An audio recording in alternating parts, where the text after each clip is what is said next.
بسم اللہ الرحمن الرحیم۔ شروع اللہ کے نام سے جو بڑا مہربان اور نہایت ہی رحم کرنے والا ہے۔ دو رنگی چھوڑ دے یک رنگ ہو جا، دو رنگی چھوڑ دے یک رنگ ہو جا، سراسر موم ہو جا یا پھر سنگ ہو جا۔ اللہ کے پیارے نبی حضرت محمد رسول اللہ صلی اللہ تعالیٰ علیہ وسلم نے کائنات کے سامنے جو پیغام دیا ہے اس کا لب و لباب یہی ہے کہ دو رنگی چھوڑ دے یک رنگ ہو جا، مطلب کہ جو اندر ہے آپ کے وہی باہر ہونا چاہیے، اور جیسے آپ باہر سے نظر آتے ہیں ایسے ہی اندر سے ہونے چاہیے، تاکہ دو رنگوں کی چیز جو ہے جو اندر سے خراب ہو باہر سے اچھی ہو، باہر سے خراب ہو اندر سے اچھی ہو، اس کو لوگ اچھا نہیں سمجھتے ہیں۔ قرآن پاک میں بھی اللہ تبارک و تعالیٰ نے اس کا ذکر فرمایا۔ اکثر آپ لوگ جمعے کے خطبے میں بھی اس آیت کو سنتے ہیں، وَقُولُوا قَوْلًا سَدِيدًا۔ اللہ فرماتے ہیں کہ بات جب کرتے ہو نا، جب گفتگو کرتے ہو کسی کے ساتھ تو سیدھی بات کیا کرو، باتوں کے اندر باتوں کو لپیٹا نہ کرو، سچ کا کپڑا لے کے بیچ میں جھوٹ کو پروسے کے لوگوں کے سامنے پیش نہ کیا کرو، بے ایمانی والے دل کے ساتھ ایمانداری کا چرچا نہ کرنے کی کوشش کرو، دل میں بغض اور کینہ رکھ کے منہ کے اوپر میٹھا بننے کی کوشش نہ کیا کرو، ارادے ناپاک ہوں اور ظاہری طور پر اپنے آپ کو اعلی اخلاق کا بنا کے پیش کرنے کی کوشش نہ کیا کرو۔ فرمایا جو بھی بات کرتے ہو نا، سیدھی کیا کرو، صاف کیا کرو، ستھری کیا کرو، سچی بات کیا کرو۔ کیوں؟ تاکہ فرمایا ہم تمہارے اعمال کو اچھا کر دیں گے، آپ کے اعمال کو اچھا کر دیں گے۔ ظاہر سی بات ہے، اگر ہم بازار میں بھی جاتے ہیں، جانور خریدنے جاتے ہیں، اس کی نسل پوچھتے ہیں کہ کہیں دوگلی نسل کا تو نہیں ہے۔ سامان خریدتے ہیں تو اس کی کوالٹی کی بات کرتے ہیں، اگر سریا بھی خریدتے ہیں تو اس کی MM کی بات کرتے ہیں، انجن لیتے ہیں تو اس کی RMP کی بات کرتے ہیں۔ اسی طرح اگر شہد خریدنے جائیں، گھی خریدنے جائیں تو پہلے اس کو ہاتھ پہ لگا کے دیکھتے ہیں کہ بھائی یہ خالص بھی ہے کہ نہیں ہے۔ اچھا دنیاوی چیزوں میں آپ چاہتے ہیں کہ ہم سامان خریدنے جائیں خالص ملے، ہم کھانے پینے کی چیزیں خریدنے جائیں خالص ملے، ہم گاڑی خریدنے جائیں تو وہ ٹھوس ہونی چاہیے، ہم کاروبار میں مال خریدیں تو خالص ہونا چاہیے، تاکہ ہمارا گراہک ہم سے نہ ٹوٹ جائے، تاکہ ہمارے معاملات نہ خراب ہو جائیں۔ اچھا تو جب آپ گفتگو کریں تو کیا وہ خالص نہیں ہونی چاہیے؟ کیا اس میں سچ کا کوئی معیار نہیں ہونا چاہیے؟ کیا اس لیے کوئی اسلام نے اصول طے نہیں کیے؟ اب تکلیف لگی ہو کسی کو، آپ ڈاکٹر کے پاس جائیں، آپ کے پیٹ میں درد ہو یا آپ کے دل میں تکلیف ہو اور وہ زبردستی کہے کہ نہیں میں تو تمہیں بخار کی دوائی دوں گا، آپ اپنا رونا روتے رہیں کہ نہیں مجھے یہ تکلیف ہے جسم میں، ڈاکٹر کہے نہیں تجھے نہیں پتا یہ تکلیف نہیں ہے، میں فلاں تکلیف کی دوائی دوں گا، تو بندہ کہے گا یار یہ ڈاکٹر کو کیا ہو گیا، مجھے تکلیف کچھ اور ہے، یہ بات کچھ اور کرتا ہے، مرض کچھ اور ہے، دوائی کچھ اور دے رہا ہے۔ اسی طرح جب کبھی آپ کسی اپنے عزیز کے پاس، دوست کے پاس، اپنے کسی چاہنے والے کے پاس جاتے ہیں، آپ اپنی تکلیف بیان کرتے ہیں، آپ اپنی معاشی پریشانی کی بات کرتے ہیں، آپ اپنے دکھ کی بات کرتے ہیں، وہ آپ سے بہترین کھانوں کی بات کر رہا ہے، آپ سے اپنے گھر کی بات کر رہا ہے، تو بندہ دل میں سوچتا ہے کہ یہ مجھے ٹرکا رہا ہے، مجھے بیوقوف بنا رہا ہے، میں تو اپنا دکھ درد لے کے آیا ہوں، یہ اس کے اوپر تو بات ہی کرنے کے لیے تیار نہیں ہے۔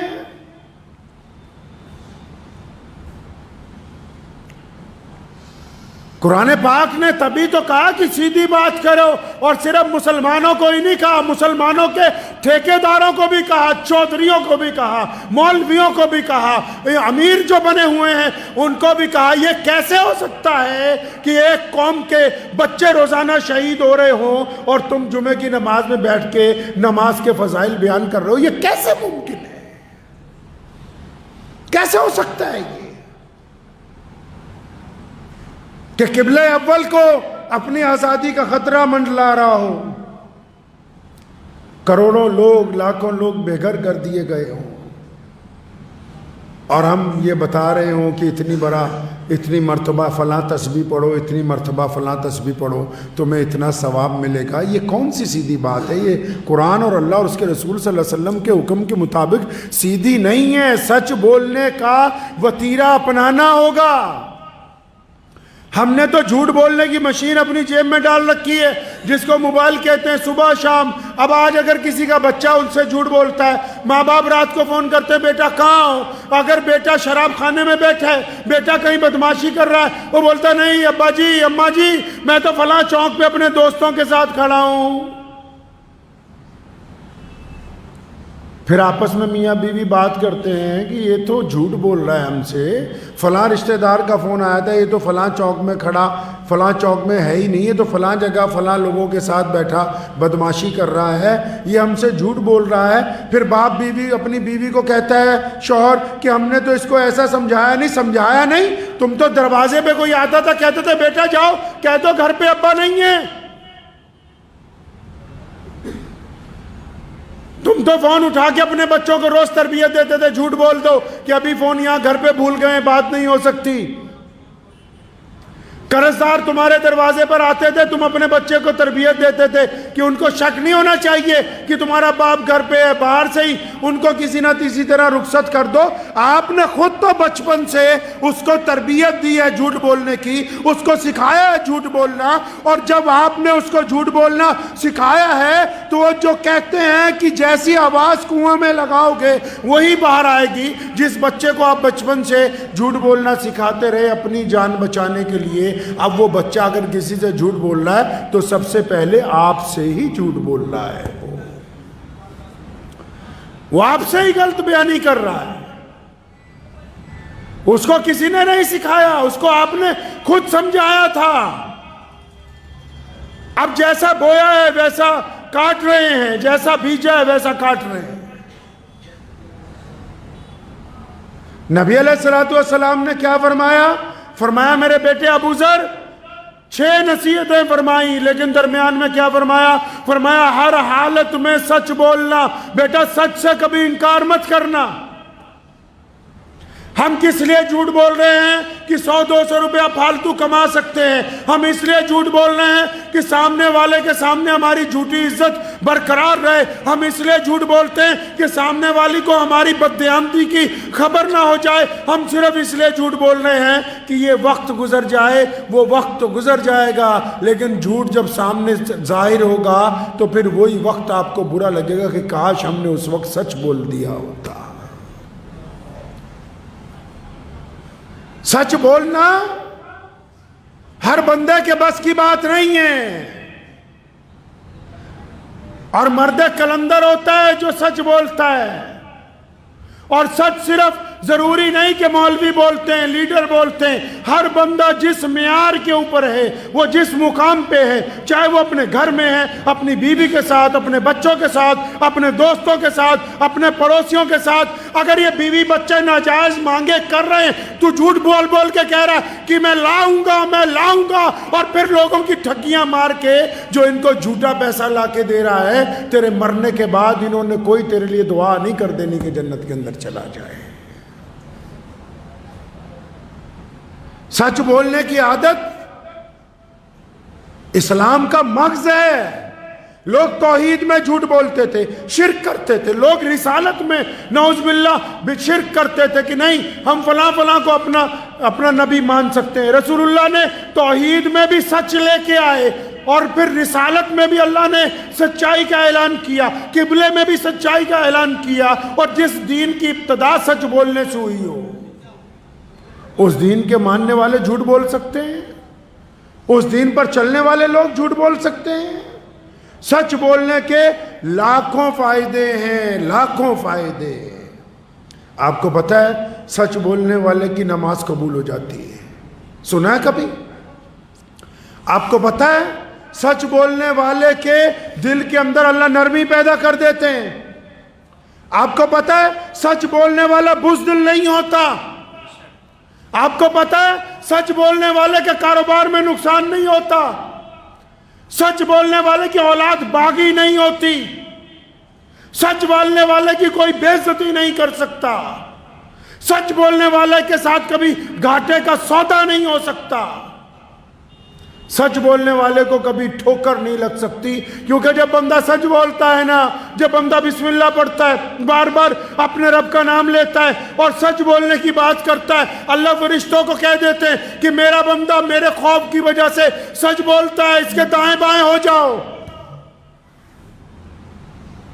اب جو سچ بولنے والے لوگ ہیں اللہ نے ان کو عزت عطا کی ہیں، چاہے وہ اپنے گھر میں اپنی اولاد کے ساتھ عزت سے بیٹھے ہوں، چاہے وہ اپنے کاروبار کی گدی پہ عزت سے بیٹھے ہوں، چاہے وہ حدیث کی مسند کے اوپر عزت کے ساتھ بیٹھے ہوں، چاہے وہ کاروبار کے اندر عزت کے ساتھ بیٹھے ہوں۔ جو سچ بولیں گے عزت ان کے لیے۔ اور جو سچ میں ملاوٹ کرتے ہیں جی، ملاوٹ کرنے والوں کو کیا کہتے ہو آپ؟ سچ میں ملاوٹ کرنے والے کو کیا کہتے ہیں؟ سچ میں ملاوٹ کرنے والے کو اسلام منافق کہتا ہے۔ عام زبان میں ہم اس کو دوغلا کہتے ہیں، عام زبان میں ہم اس کو بے ایمان کہتے ہیں۔ اگر کوئی بندہ سچ میں ملاوٹ کرتا ہے، اگر اولاد بضد ہے کہ فلاں کام پر پیسے لگاؤ، ہمیں اپنے گھر میں یہ عیاشی کی چیزیں چاہیے، اگر آپ سچ بولیں گے کہ بیٹا میری اتنی حیثیت نہیں ہے، میری اتنی اوقات نہیں ہے، تو یاد رکھو ان 2 روٹیوں میں جو لذت آئے گی وہ حرام کے لقمے کے اندر وہ لذت آ نہیں سکتی ہے۔ جو سکون سچ بولنے میں ہے، جو اطمینان سچ بولنے میں ہے، جھوٹ بول کر اقتدار حاصل ہو سکتا ہے، جھوٹ بول کر ہم بڑے لوگوں کے قریب جا سکتے ہیں، جھوٹ بول کر ہم بڑے لوگوں کی قربت حاصل کر سکتے ہیں، لیکن جھوٹ بول کر اللہ اور اس کے رسول کی قربت حاصل نہیں ہو سکتی ہے۔ کوئی جھوٹ بولنے والا اگر بیت اللہ کے چکر لگاتا رہے، کوئی جھوٹ بولنے والا اگر حرم شریف میں بھی جا کر نماز پڑھتا رہے، تو اللہ تبارک و تعالیٰ کو نہ اس کا طواف پسند ہے، نہ اس کی وہ نماز پسند ہے۔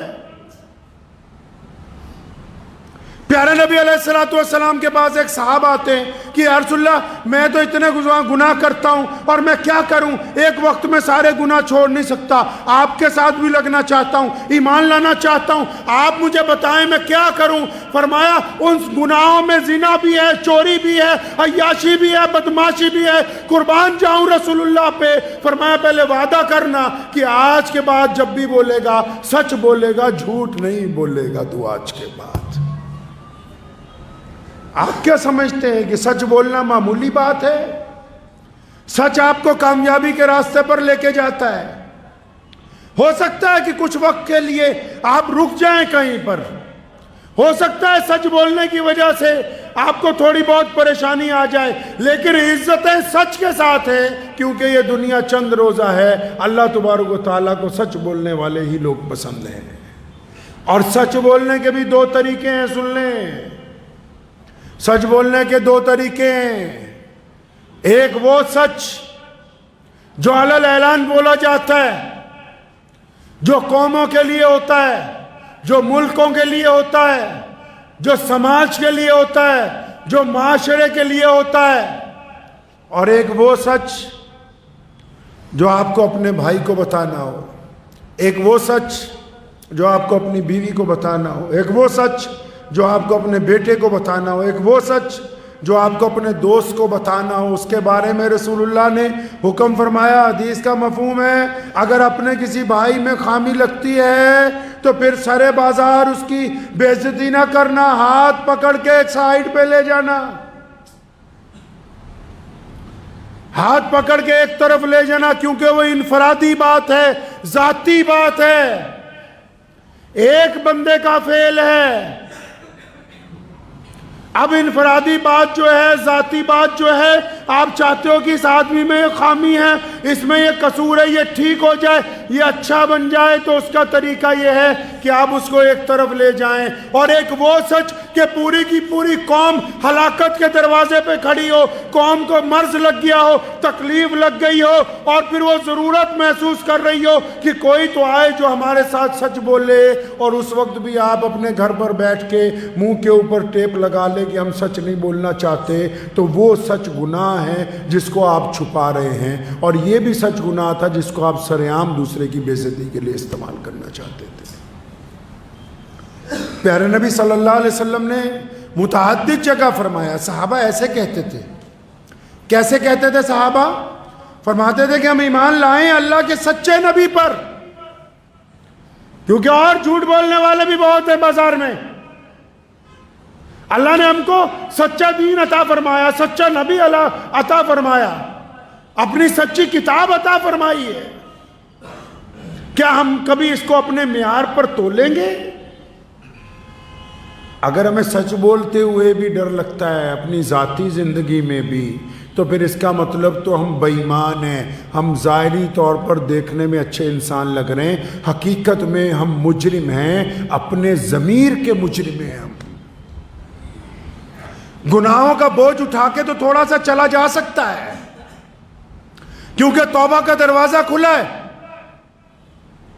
گناہوں کا بوجھ اٹھا کے چند قدم چل کے مسجد تک جا سکتے ہیں، کیونکہ توبہ کا دروازہ کھلا ہے۔ مصلی تک کھڑے ہو سکتے ہیں، کیونکہ توبہ کا دروازہ کھلا ہے۔ اپنے رب کے آگے ہاتھ پھیلا سکتے ہیں، کیونکہ توبہ کا دروازہ کھلا ہے۔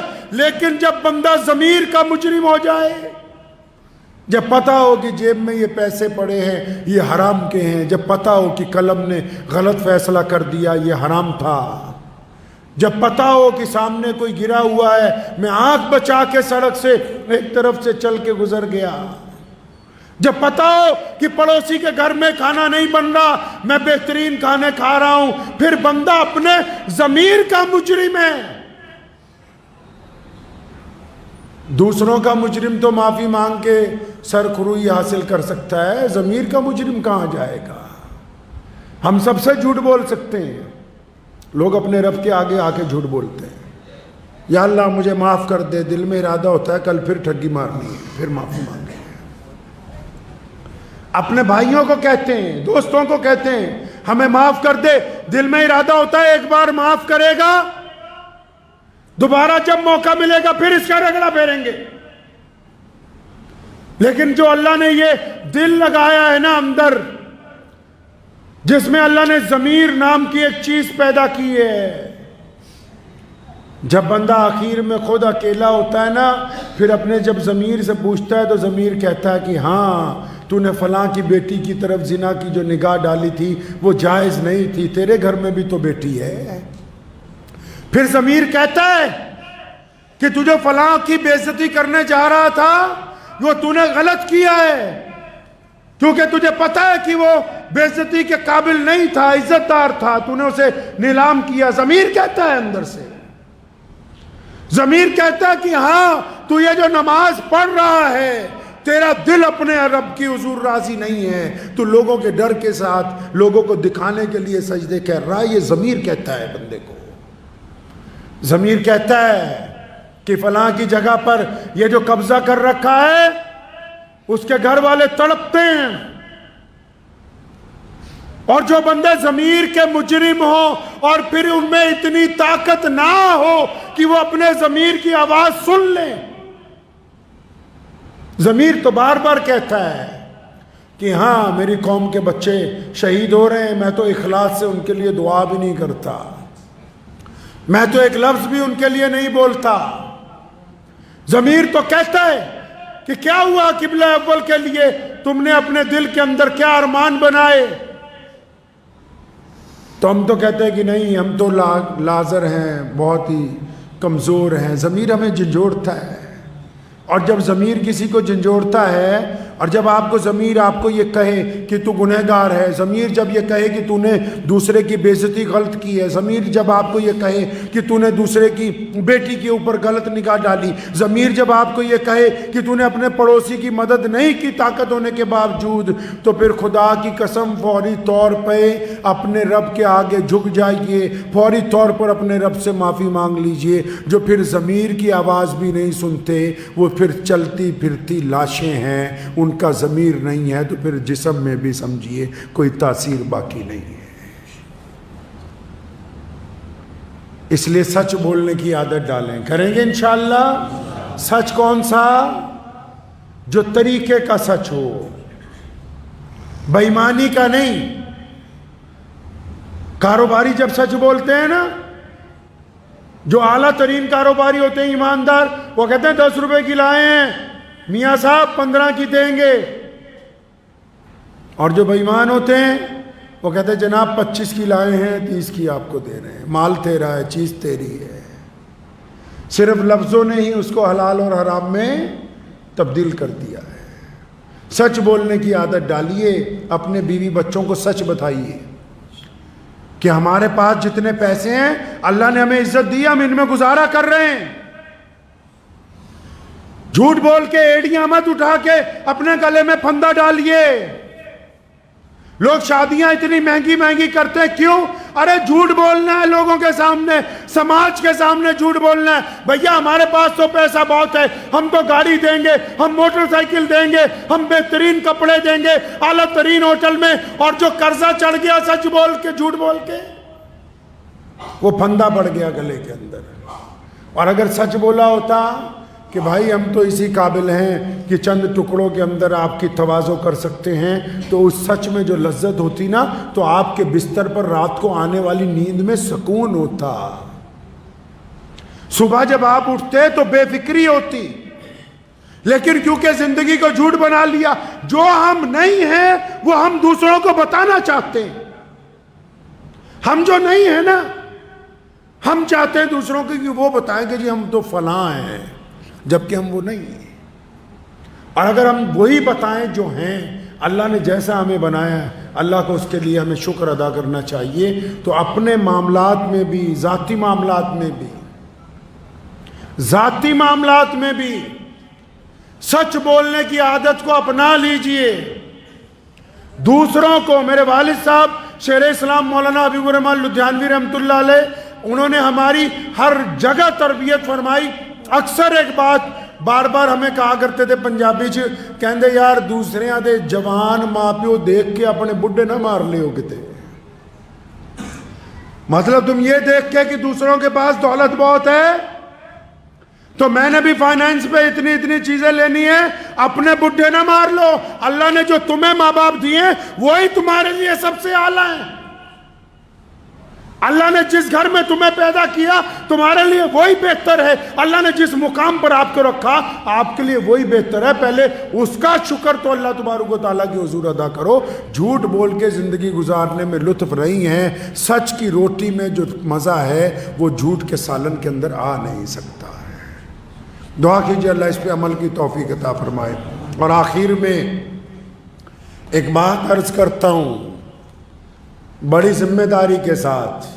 ہو سکتا ہے کچھ لوگ اسے گستاخی سمجھ لیں، لیکن کیونکہ مسجد میں ہم بیٹھے ہیں، ممبر رسول صلی اللہ علیہ وسلم کی جو ذمہ داری ہے، تو مجھے ان رگوں میں چلتا ہوا خون مجبور کرتا ہے.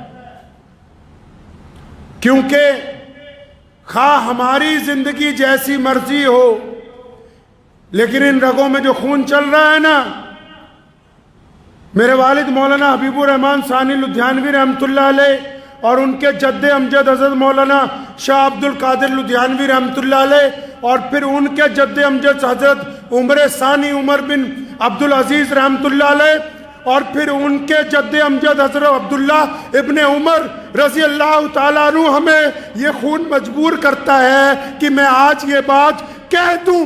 امام حرم جناب امام عبد الرحمن بن سدیس سے کہ حرم کی مجاوری سے بہتر ہے حرم کی امامت اور خطابت. اگر یہ خطابت بادشاہ وقت کو فلسطین کے مسلمانوں کے بہتے ہوئے خون کا احساس نہیں دلا سکتی تو پھر اس امامت کا کوئی فائدہ نہیں. نعرہ تکبیر، نعرہ تکبیر، ختم نبوت، ختم نبوت، نعرہ تکبیر. ہے عمر رضی اللہ تعالیٰ عنہ ہمارے جد امجد ہیں، جب خلیفہ بنے ممبر پر کھڑے ہوئے، فرمایا اگر مجھ سے کوئی غلط بات ہو جائے تو کیا کرو گے؟ تو سامنے سے ایک بدو مسلمان کھڑا ہوا، فرمایا عمر اگر اللہ اور اس کے رسول کے راستے کو چھوڑو گے تو ہمارے اور تمہارے درمیان یہ شمشیر فیصلہ کرے گی. ہمارے قائد جو ہیں بھارت میں حضرت مولانا سجاد نعمانی صاحب مدذل اللہ ان کو صحت اور لمبی عمر تھے، ان کا خط سوشل میڈیا پر میں نے پڑھا، اس گنہگار کا نام بھی اس میں موجود تھا. انہوں نے لکھا ہے کہ عرب کے جو حکمران ہیں ان کو غیرت دلوائی جائے تو حضرت سے بڑے ادب سے گزارش کرنا چاہتا ہوں، حکمرانوں سے تو ہمارا کوئی واسطہ نہیں ہے، ان سے تو ہمارا کوئی واسطہ نہیں ہے، لیکن امام حرمین شریفین کو بڑے ادب کے ساتھ یہ کہنا چاہتا ہوں کہ حضرت یہ وقت کے حکمرانوں کو اگر مسجد نبوی کے ممبر سے اور اگر خانہ کعبہ کے ممبر سے یہ اعلان نہ ہوا کہ آؤ ان فلسطین کے مسلمانوں کی مدد کرو تو پھر اسی امامت کا اللہ اور اس کے رسول کے نزدیک کوئی فائدہ ہونے والا نہیں ہے. ہماری پہنچ آپ تک ہے، آپ پوری دنیا کے مسلمانوں کے اس مسلح پر کھڑے، اس جانماز پر کھڑے ہیں آپ جس کی طرف منہ کر کے ساری دنیا کے لوگ نماز پڑھتے ہیں، آپ اس مسلح کے اوپر کھڑے ہیں. تو آپ سے گزارش ہے کہ حرم کی مجاوری سے بہتر ہے قرآن پاک نے. آپ ہمارے سب سے بڑے عالم ہیں، میں آپ کو کیا قرآن پاک کی تفسیر سمجھا سکتا ہوں، لیکن اللہ نے قرآن پاک میں دو ٹوک فرمایا کہ فرمایا ان لوگوں کو ان کے برابر سمجھتے ہو جو حرم کی مجاوری کرتے ہیں اور وہ جو دوسرے اللہ تبارک و تعالیٰ کے راستے کے اندر کھڑے ہیں.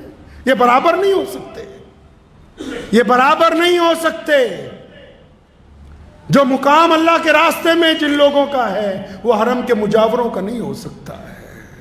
تو آپ سے درخواست ہے، پتہ نہیں یہ میری گفتگو حضرت امام حرمین شریفین تک پہنچے گی یا نہیں پہنچے گی، لیکن اگر پہنچے گی تو میں ان سے گزارش کروں گا کہ وقت کے حکمرانوں کو للہ آپ اپنی منصب امامت کے ذریعے یہ احساس دلوائیے کہ فلسطین کے مسلمان اہل عرب کی سب سے زیادہ دعاؤں کے ساتھ کے ان کی ہمدردی کے اور ان کی موجودگی کے مستحق ہیں. وآخر دعوانا ان الحمدللہ رب العالمین.